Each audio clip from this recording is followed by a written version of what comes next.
Berarti itu setelah atau sebelum berarti? Sebelum matahari terbit dari barat dong? Setelah matahari terbit dari barat. Oh, berarti Kenapa? Karena sesudah itu matahari bumi akan kembali kepada semula, barat akan kembali ke barat, timur akan kembali ke timur. Nah, tapi teknologi sudah tidak ada. Nah, kemudian benda langit ini akan mendekat ke matahari dan tidak kuat dengan energi matahari, maka dia meledak. Boom. Ledakan inilah yang dalam riwayat Nu'aim bin Hammad disebutkan, tapi riwayatnya maudhu. Iya. Ya, tapi kalau dia terjadi dengan fakta ilmiahnya, bagaimana maudhunya? Dia bisa berubah hukum hadisnya tuh. Yang doif aja, jika ada hadis yang sahih yang sesuai dengan isinya, itu bisa menjadi hasan. Kalau dia menguatkan ya. Kalau dia menguatkan, ada fakta empiris, kemudian ada kejadiannya, itu maka yang doif itu bisa menjadi ternyata benar, sahih. Kemudian benda langit ini meledak, mengakibatkan ada asap kan, api dan asap.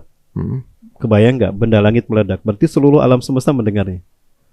Kemudian keluarlah asap.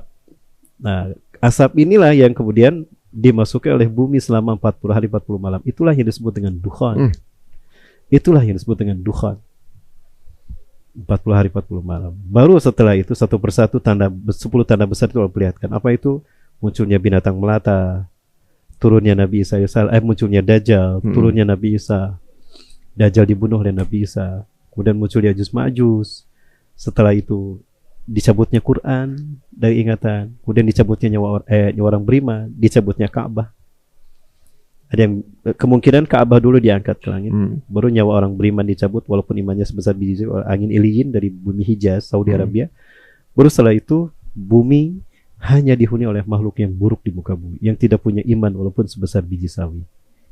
Ilaihim tub'asusa, kepada mereka lah kiamat diutus. Dan itu syirarun nasi fil alam, itu makhluk terburuk, manusia terburuk di muka bumi. Yang disisakan Allah. Yang disisakan Allah. Kepada mereka lah kiamat terjadi. Ada sahabat bertanya, ya Rasulullah, ada safil muslimun? Apakah tidak ada orang Islam saat itu? Banyak orang Islam. Kasirun fil muslimun, banyak orang Islam pada masa itu.